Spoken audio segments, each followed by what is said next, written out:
Wow, just wow. You have to bear with me. I love that almost minute long introduction. It's just something about those images, about that music that it just gets me excited. In particular, and forgive me for getting a little bit emotional, but before that, this is the David Washington Show. I am your host, David Washington, your political innovator, broadcasting from the beautiful state of South Carolina. And we'll be back in our usual spaces in about a week or so. But I want to thank you, our community, for watching, listening, however you consume our content, particularly our podcast. We really appreciate it. Our flagship podcast, You Can't Make This Shit Up.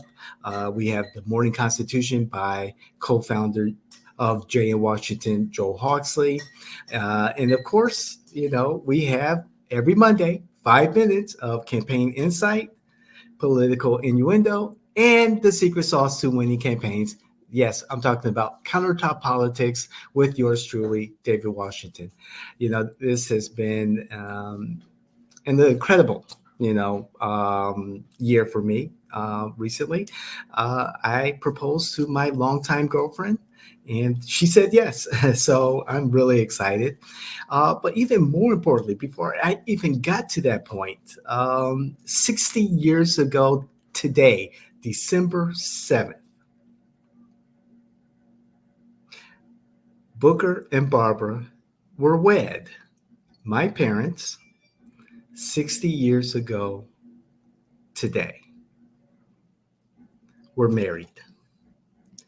And that's a long time, a long time. And this is phenomenal. And 50 odd years later, they conceived twin boys. And Douglas and David Washington are doing their thing and successful at it. And I want to congratulate my parents on an incredible life together. My father, unfortunately, passed away 10 years ago.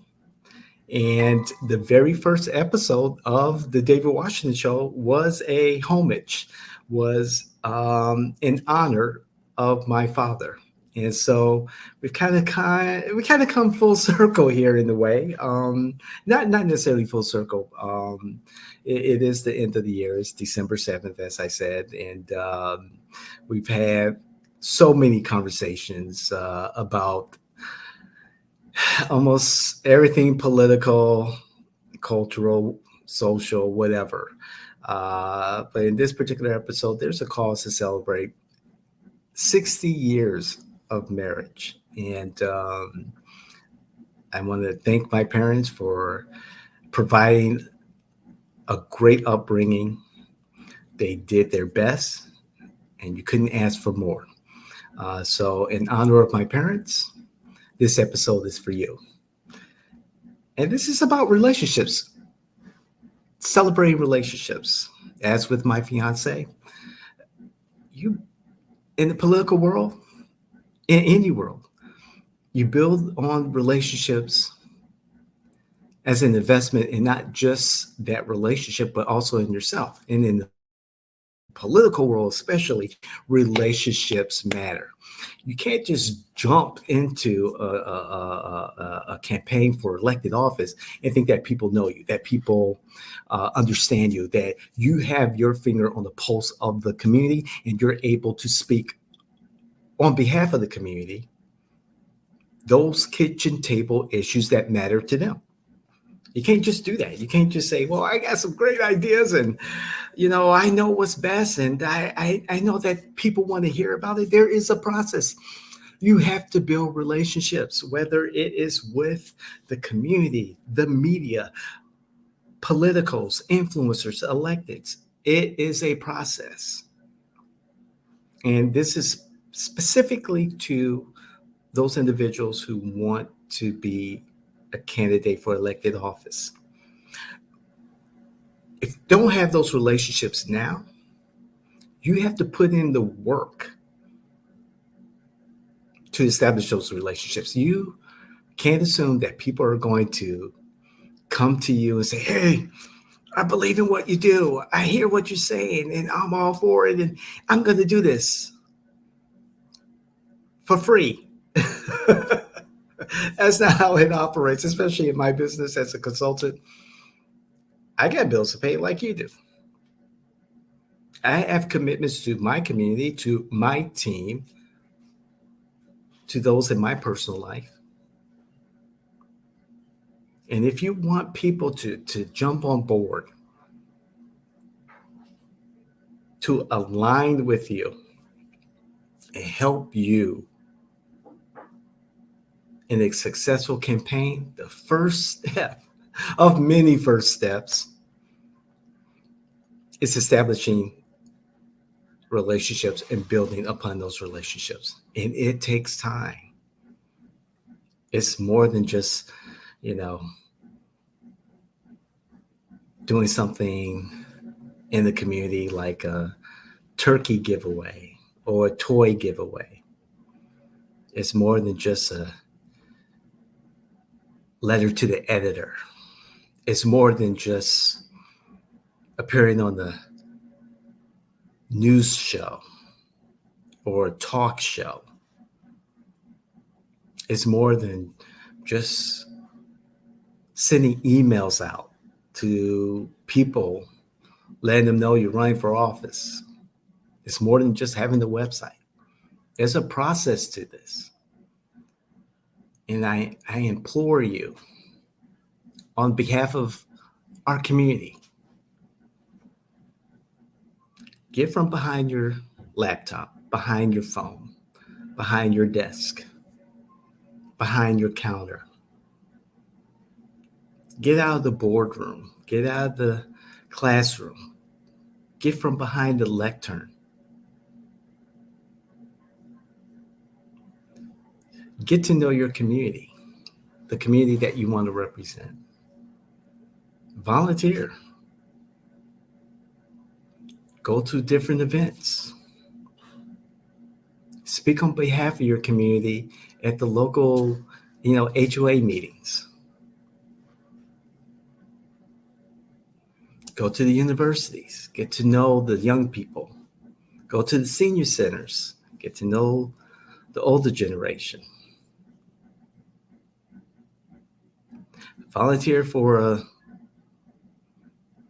neighborhood cleanup. Have a yard sale. Get to know your neighbors. Go to church. Go to the temple. Do what you need to do to establish those relationships. Everyone has great ideas. However, getting those ideas out to the community, where the community will want to embrace those ideas and embrace you as a candidate, that takes time, a whole lot of time. And, if it's difficult for you to relate to people, learn how to relate to people. Take a class on public speaking. Google it. You can probably do it from your laptop, from your desktop, or whatever, from your phone. The technology is there.